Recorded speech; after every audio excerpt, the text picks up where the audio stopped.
do that be better. There we go. Not so much glare. Sorry about that. I've been working on my son's wedding, and as I'm working on it, I thought, this is a lot of work. But then every project seems to be a lot of work, especially if you're a beginner. So this is invaluable for you who are beginners, decided I think I want to learn how to sew, or I know how to sew, but I need to start doing some stuff. I did a video a while back called The Pilot's Checklist and what's it got to do with sewing. It's very important, but it's a state of mind. When you're doing project planning, whether it be big or small, make a checklist. Do you have all the materials you need? Do you have all the scissors you're going to need? You're going to have, do you have all the colors to thread, that sort of thing? Do you have enough fabric? And then where are you going to put it? How you're going to organize it. So the items I have here to show you are part of my project planning. With the wedding, of course, I had to get a little bit more organized than I normally am. Sometimes I just kind of blow the room up with everything. It helps you maintain that mentality of staying organized, but just have fun. The main thing is, like, if it starts to irritate you, walk away. If you're working on part of that project and it's just like, and all you do is yell at what you're doing, get up, walk away, get a cup of coffee, get a cup of tea, get a soda, whatever, fresh bottle of water. It helps to refresh. This is a long project. A wedding is a long project when you have the items that I have to do. Okay, so I start off with any project. You want a project bucket, okay? This is the nice size. This is about 6 inches deep. I think it's about 18 inches long, and about 12 inches wide. It's deep enough to hold a pretty good sized project, but it's great for a small one too. What I do when I start with my project bucket is I start out in it. I put the pattern in there. This is my collection plate. You put you have your pattern, you put that in there. You put a note in there like, okay, if you're buying the material, it's a project that you're doing, then you want to do that. If you've got someone who's asking you to make something for them, you definitely have to have a project bucket. There's just no ifs, ands, or buts. And if you end up doing 1 or 2 projects at a time, you want to make sure you label them. I labeled this one for the wedding, the date. And when I choose for myself, because I know how my sewing habits are, I don't know about anybody else, but that's realistic as far as a final completion date. Because this is around a specific time frame. You're just doing it for yourself for the heck of it. You don't need a time frame. You just put in there what you're making. You can put in there my dress or my pants or my husband's vest. And if you have ever done any sewing before, a lot of times what happens with me is, you take the pattern out, you get the pieces that you want, you cut them out, and you have to try to shove that stuff back in that little paper envelope. It doesn't always go back the way it came out. So that's why they came up with this wonderful, and they didn't know, this sewing organizational tool. It's called a Ziploc bag. You have Ziploc bags, and some people don't like the plastic. They want to be I'm all for the planet. Don't get me wrong. But then you can also use manila envelopes.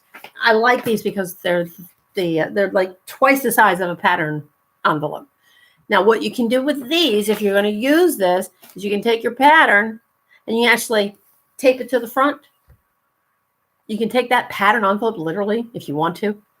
I have a file cabinet downstairs getting ready to get used big time for this purpose. Is you put the pattern front on here and you cut it out, cut the front and the back apart, put the back on the back, so that way you have all the measurements that you need for it. So you go through your file cabinet and you pick up, you see the pattern, it has the picture of what you want to make, right? And you go like, okay, so what do I need for such and such size? And you just turn it around. Isn't that awesome? It's an awesome idea. I thought so. But if you don't want to do that, you want to really kind of conserve on space, and you just want to stack them in a box or whatever, then you can use the plastic Ziploc bags if you want. The freezer ones are really cool because they have a white box here. And so you can write on there, you can put the pattern number, you can say who it's for, or anything you want to. Now, ideally, you would have maybe a box of some kind, or even a bin like this. And for each project, have them inside. And that way you can say, you can number them. If you want to get overly organized, like sometimes I do, number the envelopes. I got to do this one first. Number one, number two. But, you will find your own niche. I'm just showing you some tools that I use and that have become very invaluable to me as far as staying on task. So the number of bins, that was the next question I was thinking of myself. I go, well, I need one for the project when I first start it. I'm going to also need one for usable scraps. You're going to say, usable scraps. Some of my projects, I cover buttons. Yep. Covered buttons don't require large pieces of material. I mean, about, the size of a quarter. So if I have a scrap that's at least 2 inches wide, I'm going to save it for a little while. And then if I don't use it after like a month for anything, depending on the color, because some colors I keep no matter what. Black's one of them. Black, red, blue, and green. I guess that's all the primary colors, isn't it? Or sort of. Anyway, I got these little guys. Now you can find these in the dollar store. These are all, they've got these, and they have smaller versions of this. I have a bunch of these. And then we have the cloth ones, which are in various sizes and shapes. And I just slid this too far away. I'm just going to put the camera somewhere else. But you have these organizational bins. And see, I left the tag on it when I bought it. And I took my P-Touch. And what I did was I put a label in there to tell me what was in it. Now that's being organized. I'm not always that organized, but I try. I'll share with you what's in here in a minute. So, bins. One for trims even. So the one for scraps, I'm going to have another one for trims. If you're going to be putting fringe on something, or you're going to, the buttons for say, you can put them all in that bin. They're in there. So you can have a trim button. It comes in handy. Sequins, pearls, all that. Right now I've got pearls and beads everywhere because they also make jewelry. Then you want an end project bucket. You want another one like this so that as you finish an item, if it will fit in the bin, you put it in there. If it doesn't fit in the bin and you're hanging it on a hanger, my suggestion would be to have some kind of a tag system that you hang off of it and says, this is for such and such for the project, and you have to deliver it or whatever. Or if it's for yourself, you don't have to do that. But if you're doing it for someone else, it's always a good idea to keep your closet organized also. I understand. I've got 2 wedding dresses that I'm working on right now. I love wedding dresses. I must be because I'm doing my son's wedding and I got 2 wedding dresses hanging up that I'm adorning. Yeah. Okay. Yeah, I guess so. And once you finish the project, the end project could be a box. If it all fit in a box, keep your eyes open and on the lookout for boxes that you might use. Like when you're in the grocery store or someone ships you something from Amazon, say, oh, this is a nice box.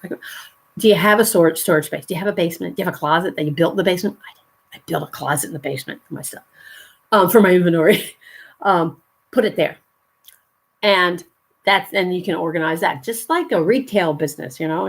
If you're doing this to make a little bit extra money, or you're just doing it for the fun of it, and you might want to sell some stuff online, go for it. But you do have to be organized, or else you will get swamped in your, oh gosh, where is that? I saw it. Let me give you a word of advice. If you've been looking for something in your house, that has nothing to do with sewing, by the way, but it does. And you see this item and you go, I've been looking for that. Put your hands on it right then and there and put it where it's supposed to go. Don't expect to remember where you just saw it. Nope, it's not going to happen. You're not going to remember where you saw it, and then you're going to need it, and you're like, I should have picked that up when I saw it and put it away. I did that 3 times yesterday. I want to kick myself now. So now I'm giving you the advice that I need to take for myself. Okay, project bins. And that one, you can keep it at wherever, arm's length, as you go. But I have, these were and I need to label this while I'm saying it out loud. These were made, or these are from the vest that I am making for my husband's. I'm going to write on here, wedding, David's vest. Oops, I said his name. Name dropper. And this pattern number is very similar to the one I'm doing for the groom. So I need to make sure I put the pattern number on this envelope so that when I start putting the loose pattern pieces for the groom, his pattern, I don't put it in this one. They're really similar. The only difference is the groom's vest has it has tailoring to it, for lack of better words. So it's more fitted. My husband's a big guy and he doesn't need fitted. So, and I always put on here, I don't put McCall's Simplicity or anything like that. I just put 8808. I mean, I could put McCall on there if I want to. I've tried the foreign fabrics. I'm not going to mention the name, and they frustrate me. The instructions are not clear for us USA citizens, I guess. I just had the first vest that I made. It turned out fabulous, by the way. I have to sell it. You want to know why? The reason why I have to sell the first vest I made for the groom is the groom, my picky son, he didn't like how I fixed it. And that was so funny because I showed him a photo and he said, he didn't say anything. He didn't say a darn word about it. And then he turns around and he goes, how fast can you make another one? I said, you don't like it? He says, well, what's with the ribbons on the front? And I think I've talked about this snafu, but I'll reiterate for you beginners so that you know about your tools, how dangerous they can be. I had this beautiful vest to make. It ended up beautiful, if you ask me. I don't know any slender guys, so what's going online? Unless somebody comments and says, hey, I want to buy that vest. It is hunter green. This is the colors for the wedding. I think that light back there is too bright. Should I unplug it? I don't know. I covered the buttons and all that. I got the buttonholes going with the vintage buttonholer attachment. And then I had to open the buttonholes. Beginners, listen up. Us advanced folks, we're not always that good. I mean, we have our moments. The next to the last buttonhole on this vest decided to give me trouble because I had a thickness of fabric that was kind of, wasn't real, it's not real thick, but it's thick enough. So there's two ways you can open a buttonhole, and that is with, you can use a seam ripper, which a lot of people do, but let me tell you, on a seam ripper, it has this little red thing at the end. See the little red knob? There it is. It doesn't stop this. No, it doesn't. If you're going like this, it's gonna keep going until you stop your arm. Well, when you're working with slippery material, this is a satin. It's slippery. And you got your fussing, fighting, trying to get through that buttonhole. And it's giving you just get that one little nudge too much. I sliced the front of this vest with this. A good inch. And I panicked. And so to fix it, I tried putting, because there's a lining underneath, I put some fusible inner stitch witchery fuse, this little stuff here, see through, it's just glue to glue the fibers back together. I tried to make the fibers all line up, and I knew he would see it. Anybody that looked at the front would be able to see it, and I freaked out. So I kept racking my brain. Think outside the box, think outside the box. Hey, you beginners, remember, you need to start thinking outside the box sometimes. How was I going to fix this without having to start all over again? Right? And I thought, wait, I have that ribbon. And now it gives it like this tuxedo shirt look. Don't you think? I mean, with the stripes, you know how they are pleated in the front, tuxedo shirt look. And I thought, well, this is really cute. I like it like this. He apparently didn't. And so he asked me how long it would take to make another one. So now I have to make another one without those beautiful ribbon stripes. That's going to be plain, just plain old vest with 2 pockets in the bottom. Oh, that was another thing. It didn't have pockets in the pattern.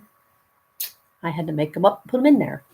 It had for a welt or a placket or whatever, a flap that goes on the bottom. But this lovely vest has pockets you can put your fingers in. That's about all you can put in is your fingertips. That's good for maybe 2/4. Change for a meter, parking meter. But it's the way the look is. So, with that said, your tools. You get your bins. You got those organized. What do you put in the bins? Now, I have the bin for the savable scraps. I also have a bin for throw it out. And it's a big 12-incher, the organizer cube kind. I have that one. It's on the floor over here. And then I have this hodgepodge. This is my treasure box. This is my treasure box. We'll tilt this down just a little bit. Maybe we'll get rid of some of that glare. A little bit better. In here is everything you will want to or need to grab. Your grab box, so to speak. For those items that you know specifically that you're going to be grabbing more frequently than others, I put those in another one of these wonderful things, the Ziploc bag. You can label if you want. I don't. I just know that I put all my scissors in this bag, or I put all my seam, the tool things. Now you're gonna laugh. No, don't laugh. If you plan on videoing yourself to learn from your mistakes or learn from your successes, I have in here a USB plug. What for? Well, if you're recording with your phone, you're going to need this. Handy. That's in there. I also have the spare cord. There it is. It's in there. You need to have your paper cutting scissors to cut your pattern. Do not use your fabric scissors. Please do not do that. When you cut your pattern out of the envelope, you use this. Then, after it's pinned on your fabric, you use your fabric scissors. I suggest having at least 3 good pairs. Why? Because someone's going to get a hold of your scissors one day. They're going to cut paper with it. It's going to mess them up, and you have to get them sharpened, and that's no fun. Since this project, I know I'm going to be doing buttonholes, and I haven't done buttonholes in forever. I have my vintage buttonhole maker attachment.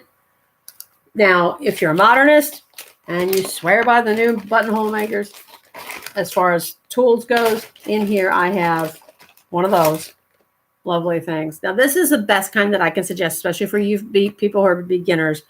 On your sewing machine, it has the buttonhole stitch, but you have to have one of these to use that. You put the button in the back. It's spring-loaded, and this tells the foot how far to go to make the buttonhole that is in the buttonhole programmed into the sewing machine. How to do that. If you have to mark darts or dots or any of that from your pattern to your fabric, make sure in your tool bin or your I call it my grab bin, markers that are washout. These are washable. These are wonderful. There's also some, they're called like a gel pen, but it's for fabric. And I've discovered these, ironically, they work very well. They do a nice fine little line. So, and these actually iron out or wash out. Now that's pretty crazy, but they do. Then if you're going to video yourself, as I was saying, and I digressed, thumb drive. Save it on here. Label it. Or have some kind of, what do they call it? Index card system where, number one has such and such on it. This is the 32 gig one. This is a good size for doing several videos of your own items. The other thing that I keep in here is a pair of short, sharp scissors. Say that 5 times fast. I dare you. But these, I don't even remember where I got these from. But these are the best little scissors. They're like comfort grip, and they're pointy, and they get into those little corners. Like, when you have to go into some tight spot. These are wonderful. And if you don't have these, another pair that I have, check, why she got so many scissors? They have purpose. There's these little guys. They curve up. They are extremely sharp. I've stabbed myself with these, reaching in for them. I got to be careful, because they are sharp. And they're great for if you do embroidery and you're cutting away the stabilizer. This is what you use, because this gets in there and doesn't do any damage, unless you're me. And of course, your seam rippers in here. I have 2 kinds of seam rippers, but I lean towards those little 99-cent ones for some reason, I guess, because I'm not as apt to slicing fabric if I have a little one. And these are typically the one that comes with your sewing machine is one this size. And I think that's why. They know. These are sharper than the big ones. They are. So you don't have to give as much oomph to them when you're, putting it through a buttonhole. You don't have to use as much torque. Then, of course, a rotary cutter. Now, this is the smaller blade. This is I think it's 28 millimeter. And then there's the 45, which is the normal size one. I love this for lots of reasons. If you can get away with not having to use your scissors to cut your pattern out after you've pinned it to your fabric, and you can use one of these, do it. Saves your scissors. Blades are no thing, you get a pack of 5 blades. This will save your scissors from getting dull, because even though you've cut your pattern out from the envelope with paper scissors, a lot of us don't cut it all the way to the line, and we're cutting it out that way. We pin it on the fabric, and then we cut the rest of the paper off. That's what your rotary cutter should be used for. And that gives you a nice smoother line. Now, with satin or any other kind of fabric that could fray, you have to have these. Reason being, you have to have pinking shears. Pinking shears cut the jaggedy teeth in them. It's a zigzag. It's like a zigzag stitch. And it forces the fabrics to not fray. Fraying is pulling away from the normal weave.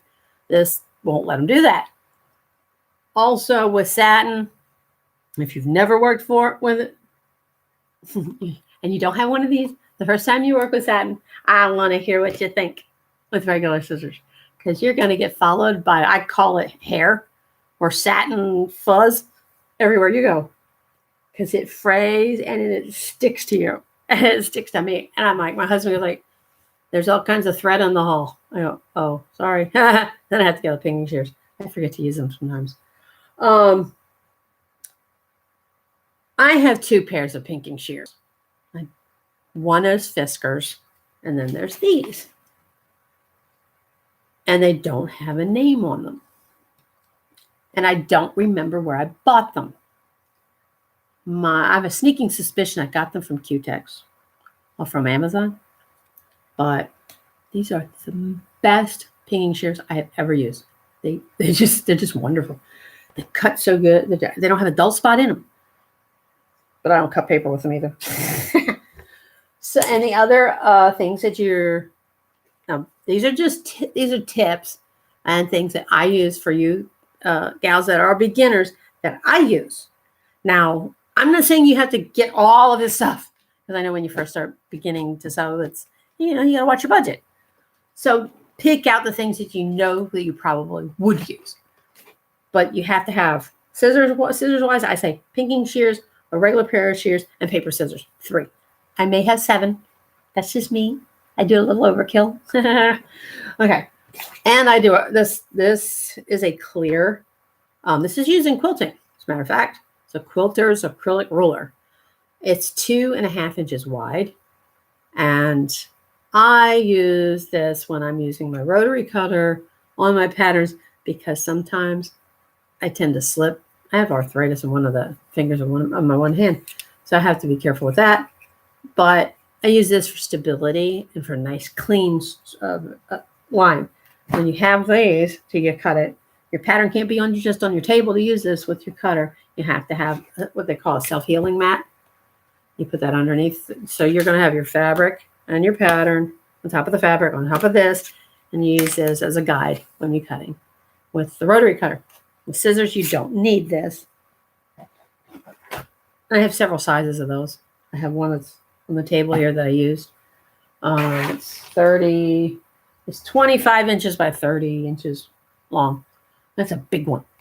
I try not to use too much, but sometimes I just have to have the tools, so I do the quilting along with it. What else do I have in here? Oh, yeah. For us gals who are sight challenged and you're going to thread the needle on your sewing machine, or even just a regular needle, I got tweezers for steadiness. I do have a magnifying glass as well. Let's see. Oh, yeah.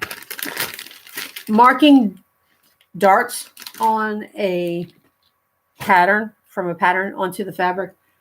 There are a couple different ways you can do it. Beginners, how I learned to do it. That's warm in here, sorry. I learned to do it with a tracing wheel. Where's the tracing paper? It's in here. Somewhere. And there's tracing paper. What did I do? Bury it already? Probably. Oh, there it is. I buried it. You get a little package that's with tracing paper, and in it, it'll have sheets like this. There'll be different colors. I think this envelope had yellow, orange, even had white in there. Well, white's great if you're working on black fabric. But when you use the tracing paper with your tracing wheel, you put this. Let me see if I can kind of demonstrate. Okay. Here's your fabric. Okay. Here's your fabric. Your pattern's on top, right? It's pinned. So in order to mark where this buttonhole is, I would have to take the pin out where that, if there's a pin there, and you put the colored side of your tracing paper under that where you need to trace it. Now, if this is on the wrong side and you need to see it on the right side of the fabric, what do? You take another piece of the same color. You're going to put it on the other side as well. And then what you're going to do, can I do it on this piece? No, I'm going to do it on a different piece. I'm going to use a different piece of fabric just so I can show you what it looks like. Hopefully it'll show up. I'm going to put this on the scrap piece. Okay, I'm going to lay it out. That's the pockets in my husband's vest. I want to do it on there. Like that. So you've got your pattern, fabric, and your tracing paper, color side facing the fabric. And you're going to take your little tracing wheel, right? And you're going to just draw on top of where that buttonhole. But when you're doing it on front and back, you got to give it some more pressure than normal. You want it to show through on both sides. I'm going to see if I can do this. It shows up on both sides. This does out also. It's a kind of a wax kind of thing. Let's see. Did I do it? Yes, I did. I give just enough. I hope you can see this, guys. When you do your tracing with your tracing paper. I'll see. Is that too far? Okay, focus. And I don't know if you can see it, guys, but it's right there. It's on that side. And there. Oh, now you can see it on this side. See it there? I can see it in the monitor. But yeah, it shows up on both sides. That way, you're going to see it, whether it's on the front or the back. It actually goes, you know, there's something matching up. And I hate tracing paper personally. But then it's easier than using the marking pen on a dart, because if you use a marking pen on on it, you have to lift the pattern up. You have to draw with the marking pen, right? And it's like, okay, is it lined up? Tracing paper is no brainer. You're actually drawing it onto the fabric through it with the paper. Yeah. So I did actually use this for this project, for these few items in here. It just became easier that way. So I went back to old school. I like that. Let's see. Oh, the other thing that I have in my little grab bin is thread. Make sure you have enough thread for your project. Rule of thumb is this, and everybody argues with me on it, but when you are sewing, the thread you use that is visible, like when you do a hem, you do not want a darker shade of that color. You want a lighter shade. And I get people all the time, so they, no, it has to be exactly the same color. No, it's supposed to be darker. No, it's supposed to be lighter. And a lot of people don't realize that there are shades of gray that you can use that will blend right in with anything, just about anything except white and cream, maybe yellow. I think there's a gray shade. But I've used gray.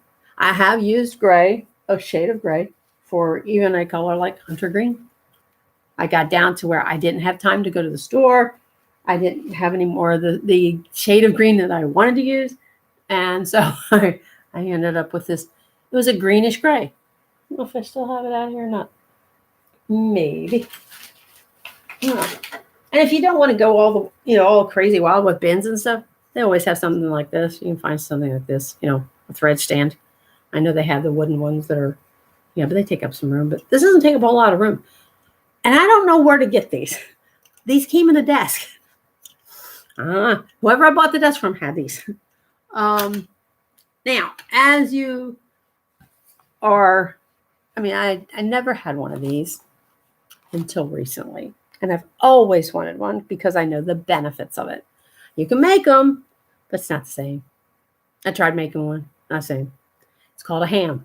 A Tailor's ham. A Tailor's ham is absolutely imperative to me now and invaluable for when you are pressing your garments that have curves. The shoulders, right? The armholes. Because of one thing. The material, when you're pressing it on a flat surface, is not going to allow the fibers to do that little bend that they're going to do while you're wearing it. So you get one of these guys. They're this one wasn't that expensive either. I think I got this one on special. It was like $15.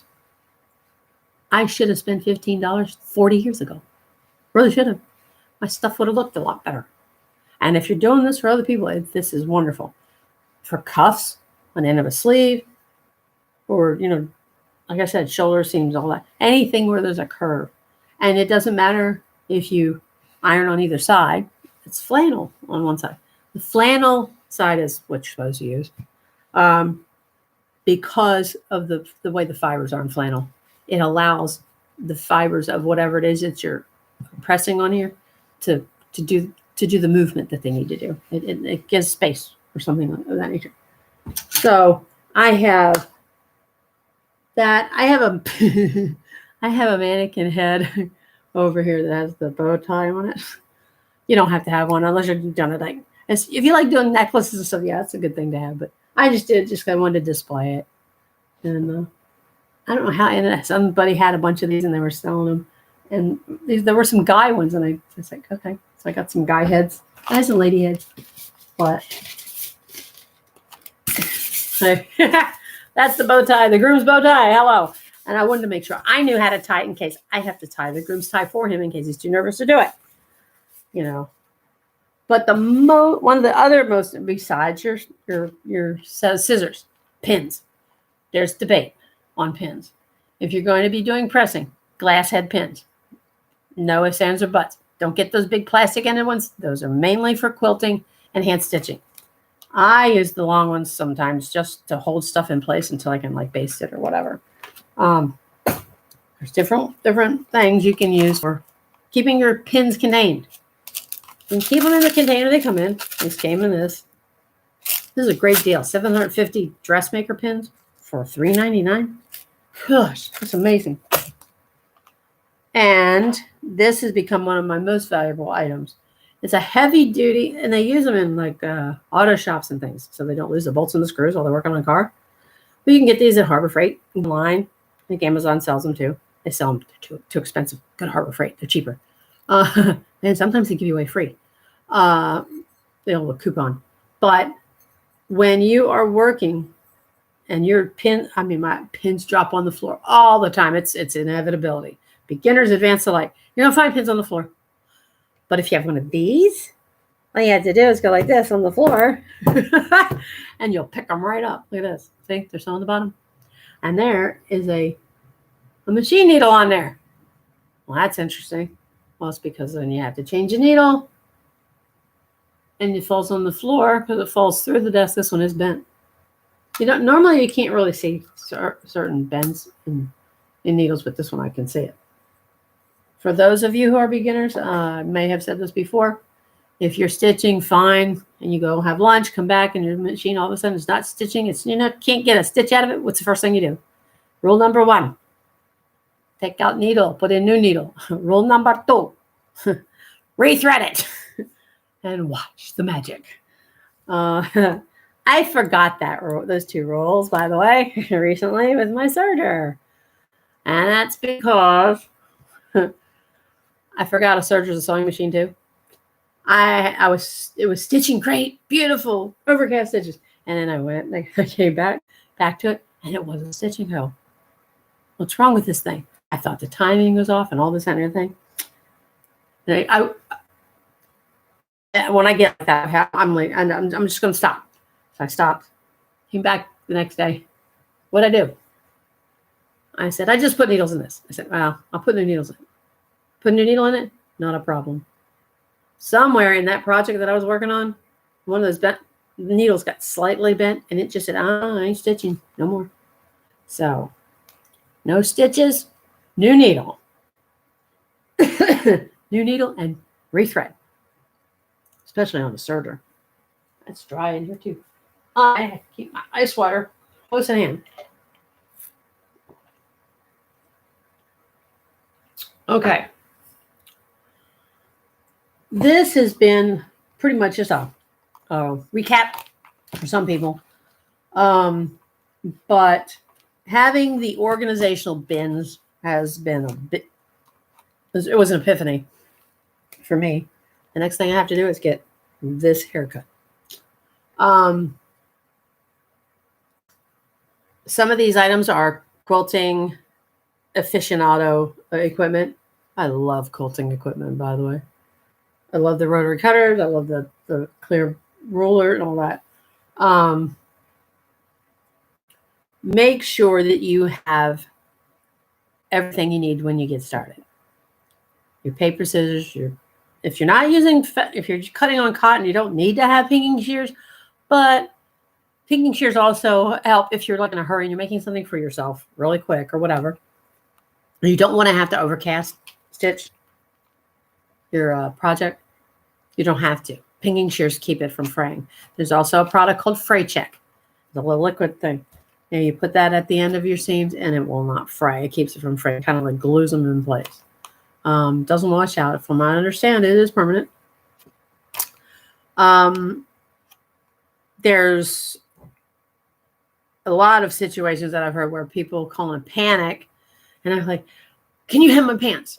I'm like, going, yeah. I need them done. Now? I said, I was like, hey, you got a knife? Yeah. I said, you go out to the store, and you get this stuff called heat and bond or stitch butchery, but get the kind that's see-through. Like that. Some of them come with paperback. That's for beginners. Get the paperback one because then you don't have to worry about glue getting on your iron, like right away. So if you put the paper back, like this had paper on one side. So you put the paper down, or the glue side down on where you're going to do it. You pull the paper back, then you fold up your hem and iron your pants, and then you're all good to go. And it's pretty much a permanent bond. Glue does break down, turns yellow, and dries out. But not this stuff. This is something, I don't even know what it's made of, but it's wonderful. So I promote that heat and bond stitch witchery kind of thing all the time for folks who are like freaking out because there's the hem of the skirt just came out. And I've seen, oh my goodness, don't use safety pins. It's just so tacky. I know someone who did that. But, there are all kinds of neat tools that you can use. Use what is appropriate for the job, for the project. For me, doing a wedding, I had to have absolutely everything on the shelf, so to speak, including the kitchen sink almost. Yes. Oh, yeah, I did need the kitchen sink. I had to dye some bags.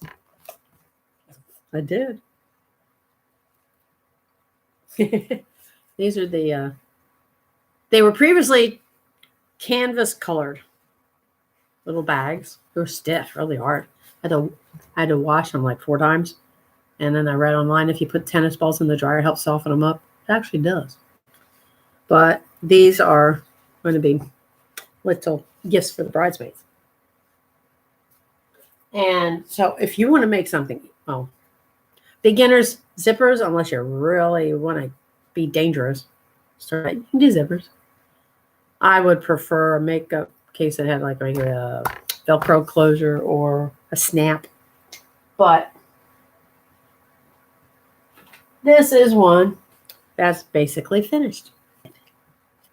And it has little pockets in here. Yeah, weddings make me crazy. I get really creative.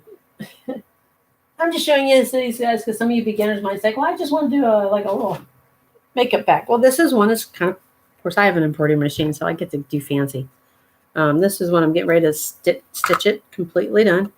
It doesn't have any frillies, but it does have the embroidered initials on it. Isn't that cute? That's what my embroidery machine does. This material is fabulous. This is from my husband's vest on the back. I asked him, I said, you have to have a green vest for the wedding. What do you think about roses, honey? He's like, huh? So I showed him the material, that material. He says, that's beautiful. I said, can I put it on your vest? He's like, yeah. I said, you want it on the front or the back? He says, put it on the back. I said, that's what I was going to do. So he has a vest with the roses on the back. I'm going to share all that other things with you. You've seen the vest. You saw the bow tie. Those are the bridesmaids' gifts. On my Facebook page, I have the Flower Girls dresses and sash that I do for those. And soon will be the groom's vest, the one that he wants. He's so boring. It's plain. This is a plain vest. Really? It's like this fancy one without all this fancy stuff. Just the buttons and 2 pockets. But that's him. So I'm going to get back to it. But I would strongly suggest, if you are a beginner, make sure you make yourself a shopping list for your project before you actually do the project. Pattern. Oh, one other thing that I do have that it can, if I were to lose this, I would be in major trouble. I mean, for myself. Oh, come here. Where is it?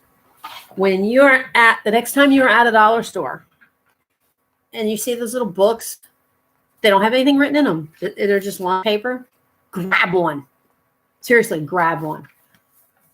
Keep this in here or in your somewhere where you know where it is all the time. That keeps you on track, especially if you're doing stuff for other people. But for yourself, you can put measurements in here. You're making clothes for yourself, and your measurements change, right? You date it, you put your measurements, and you just make sure stuff fits. There are so many great uses for this. I use it sometimes for an idea book, just a small version of it, and then I'll start looking for patterns for this. And you carry this with you. Sorry. This is one of those tools that you can carry with you. I know it's kind of big. You'd have to carry it in your hand unless you got one of those big honking purses and throw it in there. But if I know that I've got a project coming up and I know I have information that I need, like color, the color of the fabric that you need to have, the type of that you need, what you're making, write it in here. It saves you from writing stuff on little pieces of paper and then you lose the piece of paper and you go nuts because you can't find the piece of paper you just wrote it on. That's what I used to do. I used to write notes down, like even on a 3x5 card. And take a little 3x5 card and write on it. And I go, oh, where's the damn card? I don't know. But I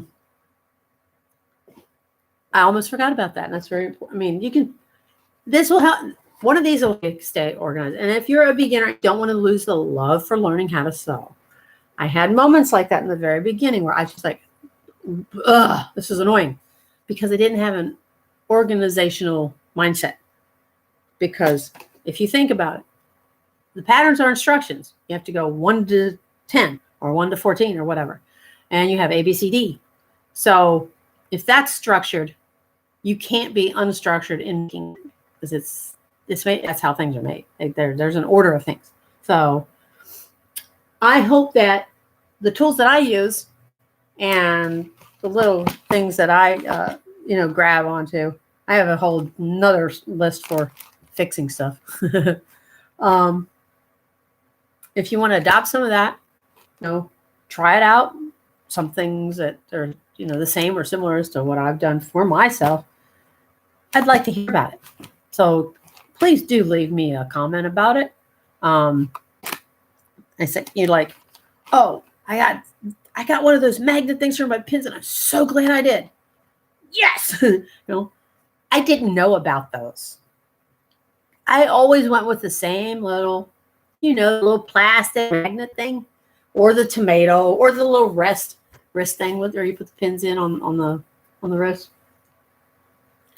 And I don't use those anymore because, well, the wrist thing got on my nerves. The plastic thing, sorry. But the tomato kept getting knocked. No, I don't knock those over. And also, if you have a machine, like vintage ones are all metal anyway, you can stick it right there on the very back of it or off to the side, and it doesn't go anywhere. It just sits there. It sticks there, stays there. I had forgot to take one off one day. I put the sewing machine away, and the magnet and the pins all went in there with it. But it didn't fall on the floor. So if you keep yourself organized, you'll have a lot much more fun. You'll come up with ways of this the other day. I said, I gotta cut this thing, and I want to use my scissors because the scissors they're not curved, right? So I got the little rotary cutter out, and I put this in the armhole, and I went around this. Use this as a guide instead of a straight ruler. Another hint. So I may have suggested some things that even you people who are advanced might want to try. Please do, and let me know how it turns out. I would love to see some projects. And if you want me to send you a list of items that I showed today, just let me know and how I can get it to you. I'd be more than happy to email it or mail it out to you. My grandmother said that she said I had a knack for this stuff. And it took me a while to figure out that she was telling me, yeah, God gave you a gift. I go, oh, that's what she meant. Because I've gotten over the years to where I can look at something and tell someone, you need about 2 inches off of that. And I'll measure, and it's 2 inches. And they look at me like, you're scary. But no, I've just been doing this a long time. So that's why I keep doing it. And that's why I'm sharing. And that's why you beginners out there, if you really love creating, this is a perfect avenue. It's a perfect outlet. Sometimes it's frustrating. Yes, I will not lie to you. But other times it's very rewarding. Especially when you have a young lady who asks, can you fix my dress? And then you see the dress on her, and it's 4 inches too small across the front. And you can say to her confidently, yeah, I can fix that. I have to put an inset in it, but I can fix it. She comes back, puts it on, and she looks at you and says, it fits. With this look of, oh my goodness, how did you do this? And then her next words are, I have to see how you did it. So we had to turn the dress inside out, and I showed her what I did. That's why I do this. I don't care. I just love the fact that if it's something you're making for yourself, then you say, I look good and I did it. If you're doing it for someone else, like, they look good and I did it. And they're going to say, I can't believe how you did this. That's the best part about sewing, people. The best part is eating and having so much joy, you just can't stand it, and you got to share it. So here I am, the Sew What Seamstress I'm sharing with you. So find your joy. Find your passion. This is mine, one of them. Just have fun.